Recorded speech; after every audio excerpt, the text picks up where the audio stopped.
Myself, Dr. Pradeep Kumawat, Director, Alok Institutions, and also known as a social leader, also working as an independent director, Railway Energy Management Company Limited, Government of India Enterprise. काकचेष्टा बहु ध्यानम श्वान निद्रा तथैव च अल्पाहारी सदाचारी विद्यार्थी पंचलक्षण।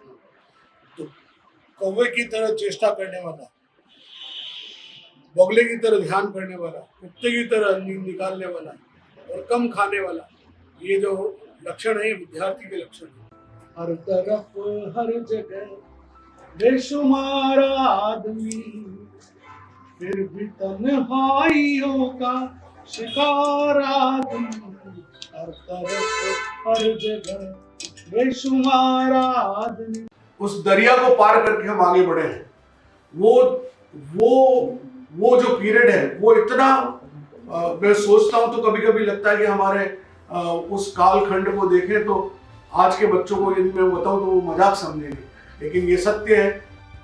My self doctor Pradeep Kumawat, director Alok institutions, and also known as a social leader, also working as an independent director, Railway Energy Management Company Limited, Government of India Enterprise.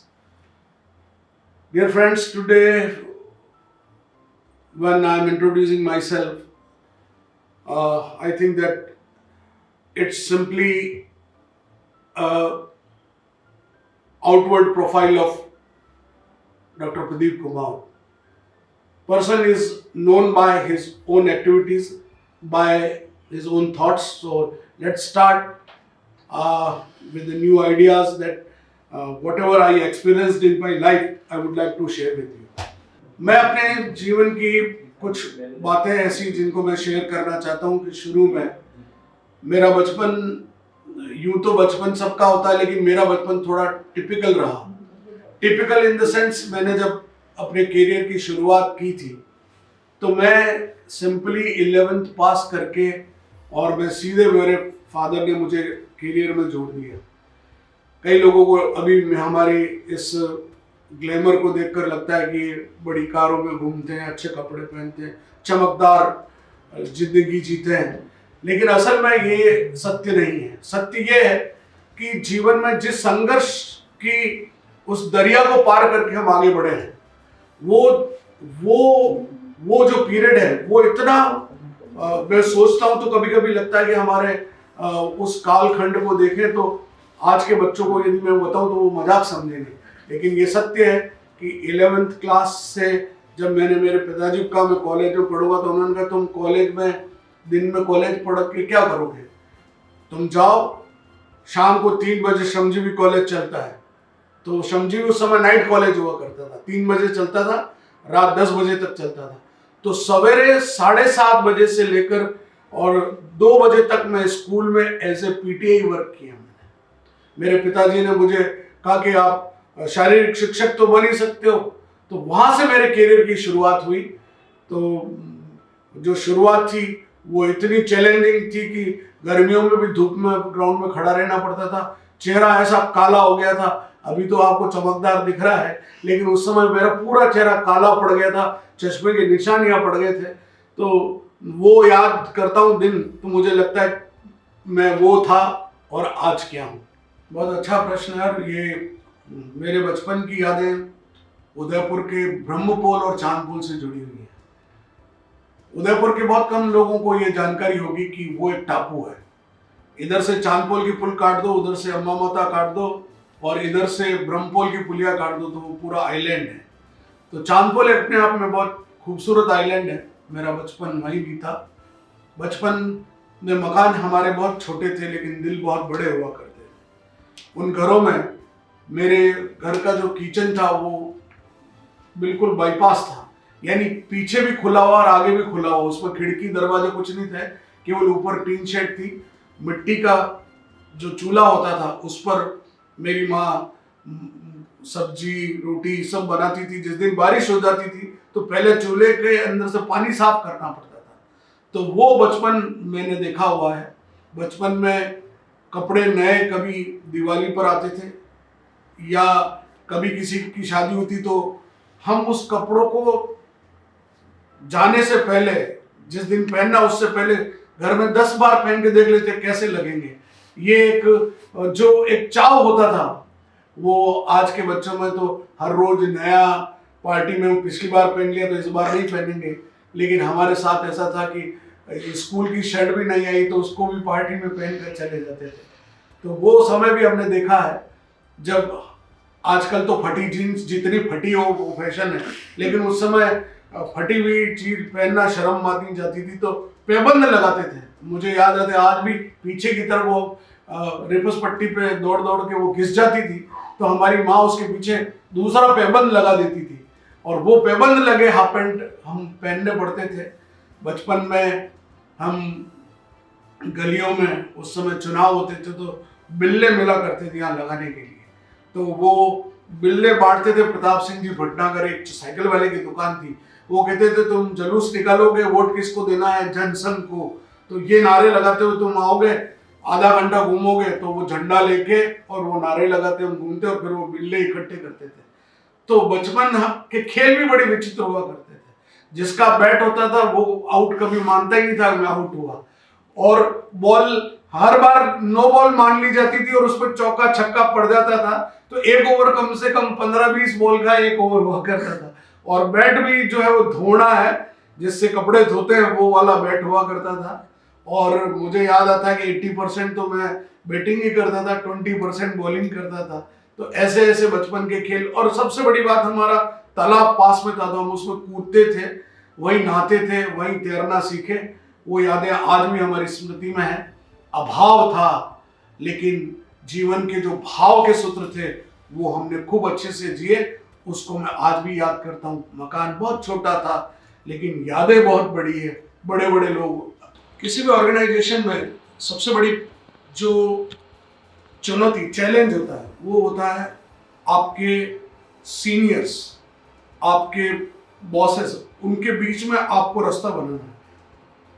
एक कहावत है कि बड़े वृक्ष के नीचे छोटे पौधे नहीं पनपते, लेकिन मैं ये सोचता हूँ कि मेरे लिए बहुत बड़ी चुनौती थी। मेरे सामने बड़े बड़े एजुकेशनिस्ट थे मेरे इस ऑर्गेनाइजेशन में, तो मुझे अपने आप को स्टेब्लिश करने के लिए मुझे प्रूव करना था कि मैं केवल एक वन डायमेंशन पर नहीं चल रहा हूँ।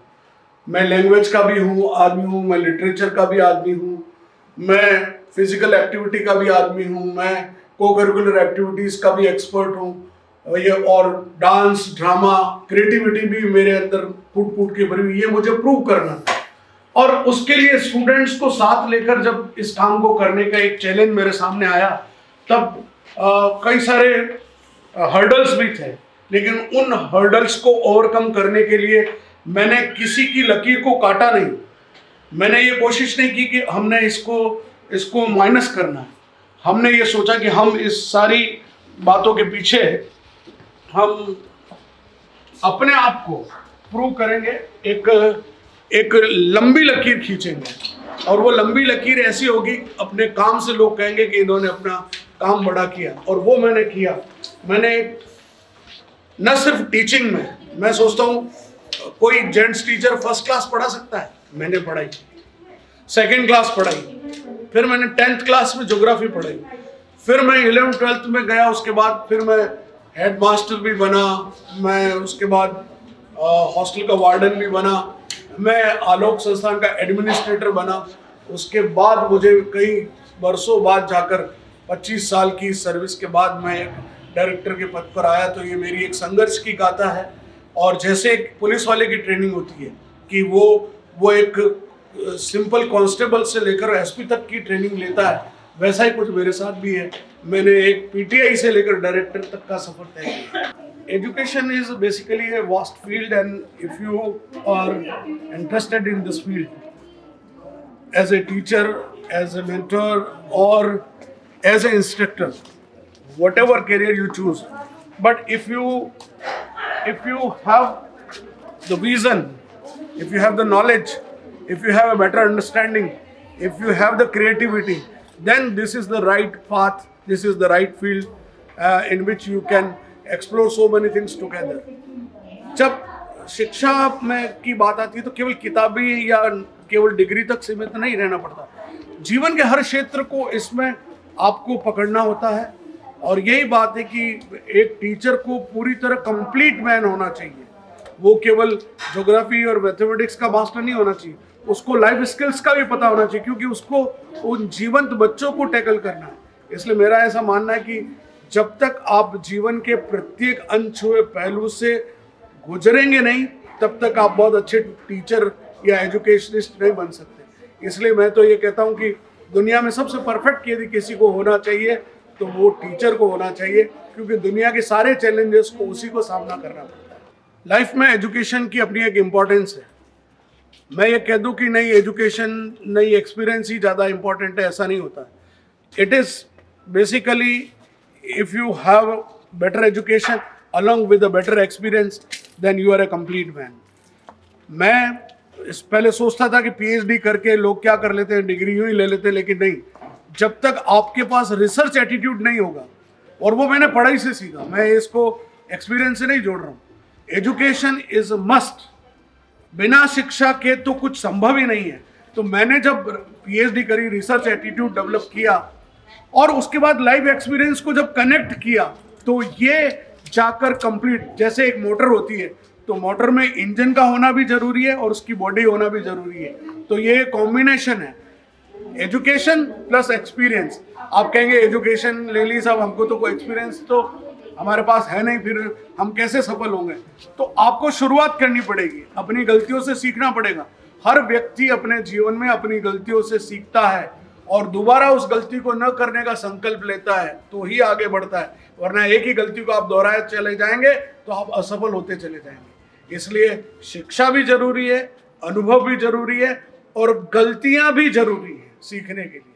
मैं थोड़ा सा विचित्र इसलिए हूँ कि मेरी हॉबीज़ और मेरे टेस्ट बड़े अलग हैं, तो कोई सोचेगा कि ऐसा होता है क्या, लेकिन मैं कह रहा हूँ कि मैं 24 आवर म्यूज़िक सुनता हूँ। 24 घंटे मेरे ऑफिस में आएंगे तो आपको पीछे से एक लाइट म्यूज़िक चलता मिलेगा।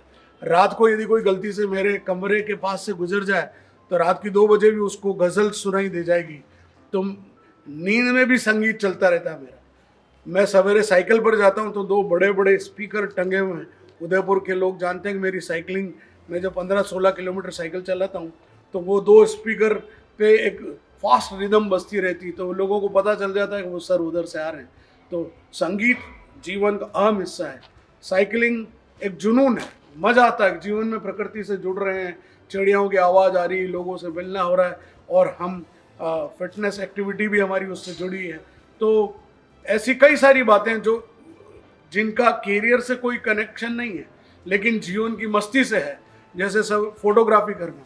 मेरे पास अपना खुद का ड्रोन है तो कभी कभी मैं उड़ा के लोगों को भेज देता हूँ। मुझे उससे मिलता है क्या? कुछ नहीं मिलता है, लेकिन एक संतोष मिलता है, एक सेटिस्फैक्शन है। तो जीवन में अगर आप सेटिस्फाइड हैं अपनी एक्टिविटीज़ से, आपकी जैसे आपने कपड़े पहने, कोट, आज नया कोट पहन लिया, रोज़ एक ही पहना जा सकता है, काय को रोज़ रोज़ नया पहनना है। लेकिन ईश्वर ने जो शरीर दिया है वो भोग के लिए भी दिया है, तो ऐश्वर्य और भोग भी जीवन का हिस्सा। जो लोग कहते हैं कि नहीं हम तो ऐसा नहीं है, तो आप बाबा बनने के लिए नहीं आए हो, आप जीवन जीने के लिए आए हो। तो जीवन जीने के लिए सब रंग होना चाहिए। मैं इस उम्र में भी लाल कपड़े भी पहन के घूम लेता हूँ और खूब मस्ती से ठहाके भी लगाता हूँ, लोगों को भी लगवाता हूँ लाफ्टर गुरु के नाते, क्योंकि मैं लाफ्टर का भी मेरा अपना मेडला डेवलप किया हुआ है। तो उदयपुर के लोगों को हंसाने का भी मैं काम करता हूँ। तो ऐसी कई सारी बातें हैं जिनको अगर मैं, और लिखता भी हूँ, मैं कविताएं भी लिखता हूँ, दुख भरी भी लिखता हूँ, मस्ती भरी भी लिखता हूँ, किताब भी लिखता हूँ, अपने जीवन पर भी मैं लिख रहा हूँ। तो मेरा कोई यूँ नहीं कि विशाल जीवन है, लेकिन मैंने मेरे पिताजी पर भी लिखी किताब, और ये किताबें इसलिए हम चले भी जाएंगे तो पीछे से ये यादें, ये स्मृतियाँ हमारी बनी रहेगी, जिससे लोग कुछ ना कुछ प्रेरणा ले सके। मैंने अपनी गलतियों पर किताब लिखी है, सपने और संसार। पहला आदमी है जिसने, हमने क्या क्या गलतियां करी और उन गलतियों से हम क्या सीख ले सकते हैं, वो भी मैंने लिखा है। युवा पीढ़ी बहुत प्रैक्टिकल है, वो ये सोचती है कि इसके पीछे लॉजिक क्या है, वो ये सोचती कि इसका इसकी फैक्ट फाइल क्या है, लेकिन मैं ये सोचता हूँ कि ईश्वर की सत्ता यहाँ है और मैं किसी भी परिस्थिति में, विपरीत परिस्थिति में, मैं हॉस्पिटलाइज रहा 15 दिन अभी, तो भी या कभी भी मैं ईश्वर में बहुत भरोसा रखता हूँ और ईश्वर की उपासना में मैं पूरा समय देता हूँ। मेरा अपना संतोष के लिए, मैं किसी दिखावे के लिए नहीं, या मुझे कोई ढकोसला करना है या होंगापंथी दिखानी है, ऐसा भी नहीं है। लेकिन मेरी आस्था उससे जुड़ी हुई है और वो आस्था मुझे शक्ति देती है। वो चाहे वो हनुमान जी की उपासना हो, चाहे माँ की उपासना हो, उससे मैं एक स्वतः अंतः प्रेरणा से उस चीज को मैं अनुभव कर सकता हूँ। और ये अनुभव हर वो व्यक्ति कर सकता है जो अध्यात्म से जुड़ा है, ईश्वर के प्रति जिसकी गहरी आस्था है। और मैं ये मानता हूँ कि सफलता में ईश्वर की आस्था बहुत बड़ा काम करती है। जीवन में खूब सपने देखने चाहिए और इतने सपने देखो कि आसमान की ऊंचाई भी छोटी पड़ जाए। और ये सपने ही हैं जो आपको जिंदा रखते हैं। छोटे सपने भी हो सकते हैं। छोटी सी बात की मुझे आज नई शर्ट खरीदनी है, ये भी आज आपका एक टेम्परेरी सपना हो सकता है। बड़ा सपना नई कार हो सकती है, नया बंगला हो सकता है। लेकिन भौतिक संसाधनों के अलावा भी कुछ सपने हो सकते हैं कि आज मैं किसी रोते हुए बच्चे को हंसा पाऊंगा, ये भी मेरा एक सपना हो सकता है। मैं किसी के दुख में मैं कुछ भागीदार बन सकूंगा, उसके कष्टों का निवारण कर सकूंगा, ये भी एक सपना हो सकता है। सपने अलग अलग हो सकते हैं। यदि आपकी वजह से किसी के चेहरे पर मुस्कान आती है तो वो दिन आपका सफल है। और सवेरे उठकर मेरी वजह से कोई व्यक्ति दुखी ना हो, ये सोच व्यक्ति को जिंदा रखती है। और मैं सवेरे जब उठता हूँ और जब साइकिल चलाने जाता हूँ तो मैं मेरे अपना बचपन याद करके जाता हूँ। मेरे अंदर के बच्चे को खत्म नहीं होने देता हूँ। तो बच्चे बने रहिए, नादानियां करते रहिए, बेवकूफियां भी करते रहिए, हंसते रहिए, हंसाते रहिए, यही जीवन का मूल मंत्र है। अगर टाइम मशीन उल्टी चली जाए तो आदमी बन के, लड़का बन के देख लिया, मैं चाहूंगा कि लड़की बन के भी देखा जाए। ऐसा मेरा अपना सोच है कि अर्धनारीश्वर भगवान शिव जो है वो आधा स्वरूप पुरुष का और आधा स्त्री का है। तो मैं ये सोचता हूँ कि मैं उस बचपन में अगर वो उन पलों को जीऊं और पीछे जाऊं तो मैं ये भी अनुभव कर सकूं। और इसलिए भी कि जो आज नारी शक्ति की बात करते हैं तो विचार तो मेरे वही रहे, नारी बनकर उन सभी विचारों को मैं प्रभावी ढंग से एक नेतृत्व दे सकूं, ऐसा मेरे मन में कभी कभी विचार आता है। और महिलाओं के लिए तो शायद नेता बनना ज़्यादा सरल भी है, वो बहुत प्रभावी ढंग से बन सकती है। तो कभी कभी मुझे लगता है कि मैं अपनी प्रतिभा का उपयोग यदि मैं महिला होता तो शायद बहुत ज़्यादा प्रभावी ढंग से कर पाता, ऐसा मुझे लगता है। ये एक हाइपोथेटिकल बात है, लेकिन फिर भी कहीं ना कहीं शून्य में नहीं जाती बात। अगला जन्म कहीं लेंगे तो शायद ये बात उसमें जुड़ जाएगी।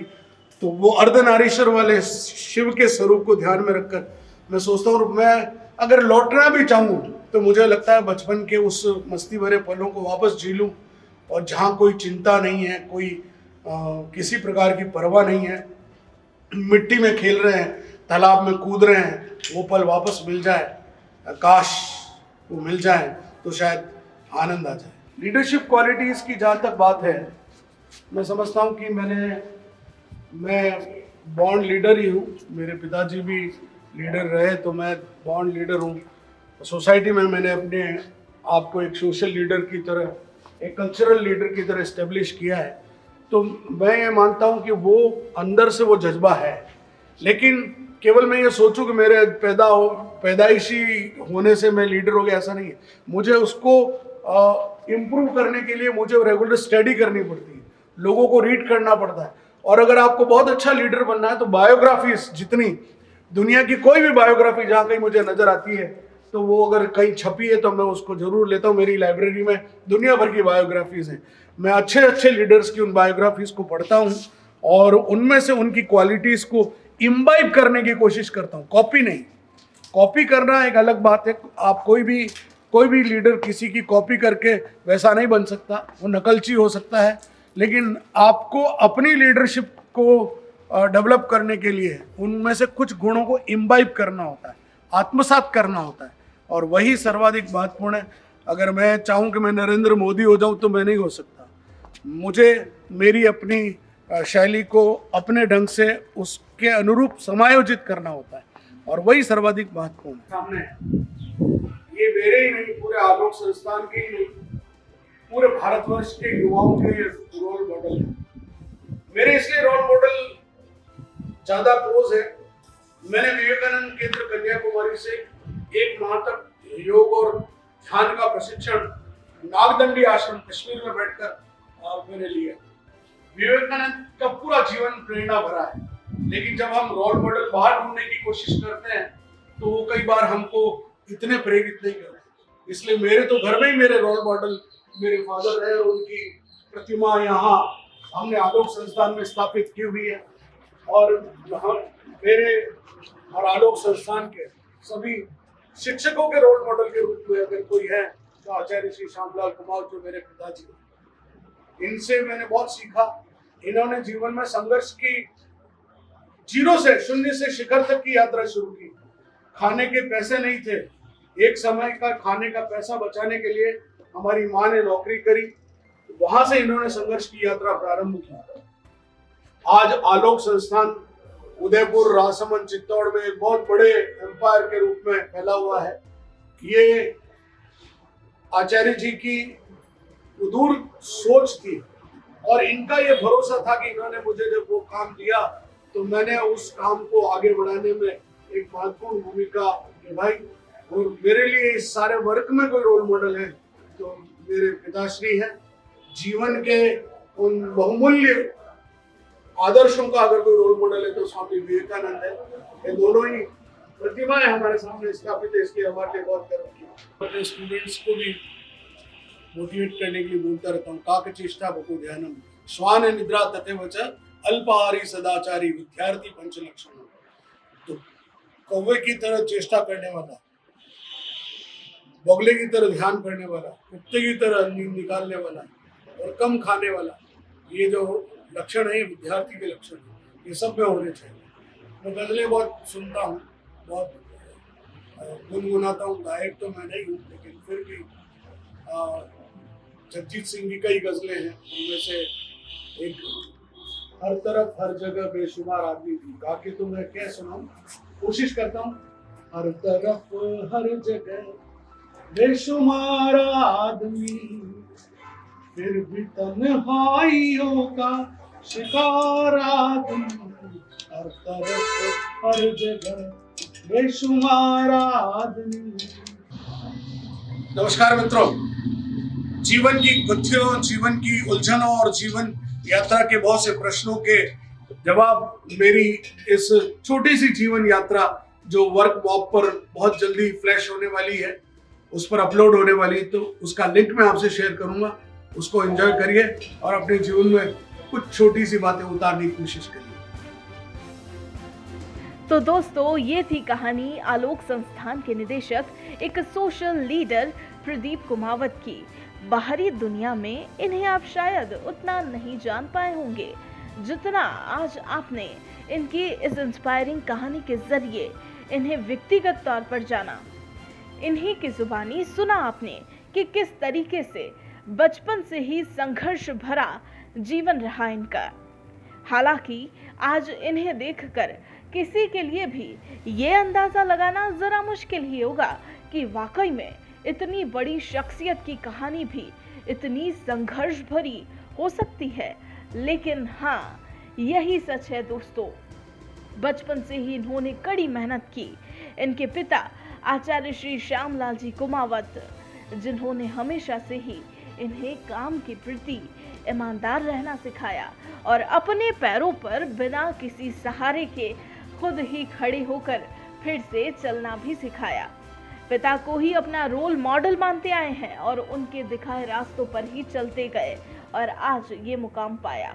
दोस्तों, लगभग 25 साल का कड़ा संघर्ष करने के बाद एक पीटीआई से लेकर एक निदेशक तक का ये शानदार सफर तय किया है इन्होंने। तो दोस्तों, ये थी कहानी एक ऐसे शख्स की जिसे सुनने के बाद शायद आप और हम जो जिंदगी में कहीं थम गए थे, हमारा विश्वास है कि दोबारा खड़े होकर फिर से चल पड़ेंगे अपने लक्ष्य की ओर। तो दोस्तों आशा करते हैं बेशक ये कहानी आपको बहुत पसंद आई होगी, तो जल्दी से इसे लाइक, कमेंट और शेयर कर दीजिए। और अगर आपकी कहानी भी है खास और सभी को इंस्पायर करने वाली, तो जल्दी से उसे शेयर कीजिए हमारे साथ। Let's inspire together, we can, India can. तो दोस्तों फिर होगी हमारी आपकी मुलाकात एक नई इंस्पायरिंग कहानी के साथ। तब तक के लिए बने रहिए हमारे साथ और देखते रहिए दिल को छू लेने वाली दिलचस्प कहानियां। नमस्कार।